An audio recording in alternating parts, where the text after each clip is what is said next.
Assalamualaikum warahmatullahi wabarakatuh.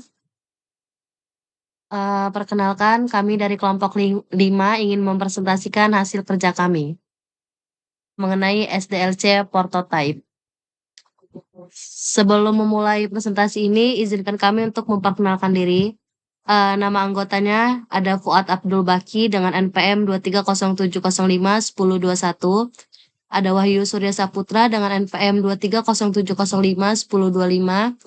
Ada Fatan Bagus dengan NPM 2307051013, Marcella Hayati 2307051023, Fiorentina Amara Putri 2377051007, Anggun Safitri 2307051004, dan Talita Amanda 2377051005. Materi pertama akan dibacakan oleh Wahyu Surya Saputra. Baik, izin masuk. Materi pertama itu ada, apa itu metode SDLC Prototype?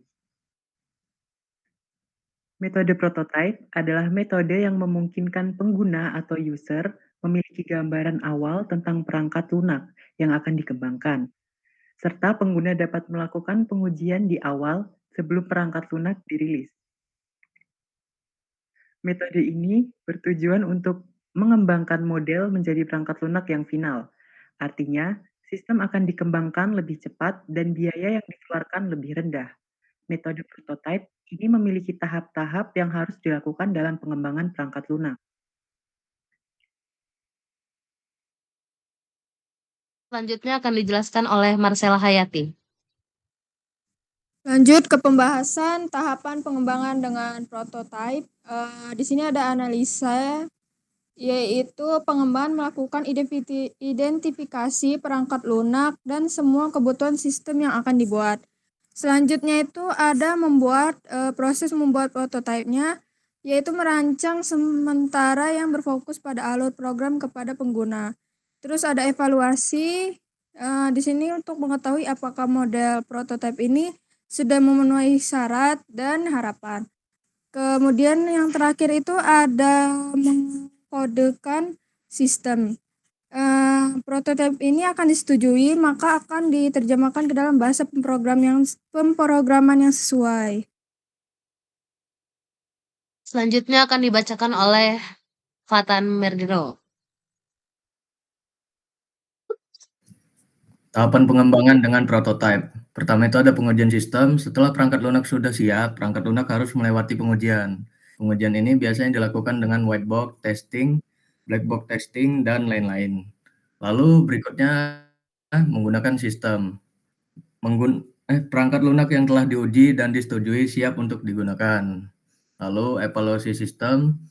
Pengguna melakukan evaluasi apakah perangkat lunak sudah sesuai dengan apa yang diharapkan atau tidak. Jika ya, lakukan tahap selanjutnya.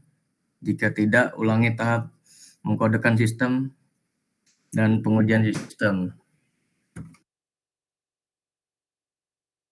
Selanjutnya akan dijelaskan oleh Fuad Abdul Baki. Baik, saya akan menjelaskan. Nah, di sini ada gambaran dari sirkus prototype. Yang pertama itu ada initial requirement, kemudian jika sudah di initial requirement dia ke desain, terus ke desain dia ke prototyping, setelah prototyping dia ke customer evaluation, terus ke review and update. Nah, jika semuanya ini udah disetujui, dia lanjut ke customer satisfied. Nah, terus setelah customernya merasa puas, dia lanjut ke development, terus ke test, terus ke maintain.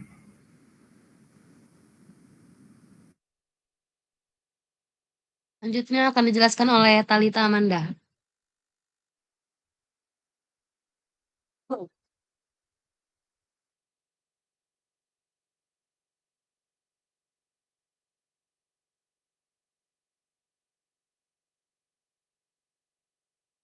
Selanjutnya akan dijelaskan oleh Talita Amanda.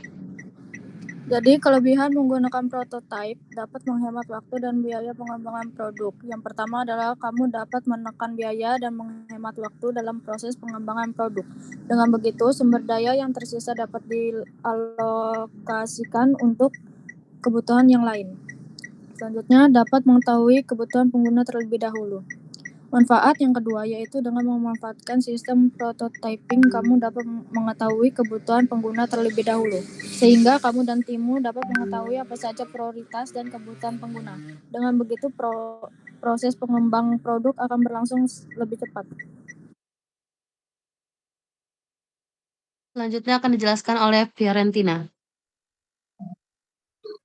Kemudian kekurangannya, proses yang dilakukan untuk analisis dan perancangan terlalu singkat, kurang fleksibel jika terjadi perubahan.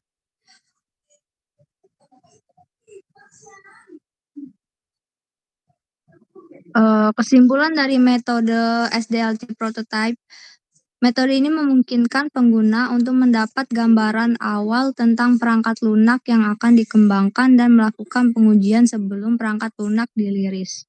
SDLC prototype merupakan paradigma baru dalam mengembangkan perangkat lunak yang mengevaluasi metode pengembangan perangkat lunak yang lama, yaitu sistem sekuensial atau SDLC. Dalam metode ini, pelanggan dapat memberikan masukan kepada prototipe perangkat lunak yang dihasilkan sehingga perangkat lunak yang dihasilkan sesuai dengan keinginan dan kebutuhan pelanggan. Baik, itu saja yang bisa kami sampaikan. Kami akhiri. Wassalamualaikum warahmatullahi wabarakatuh.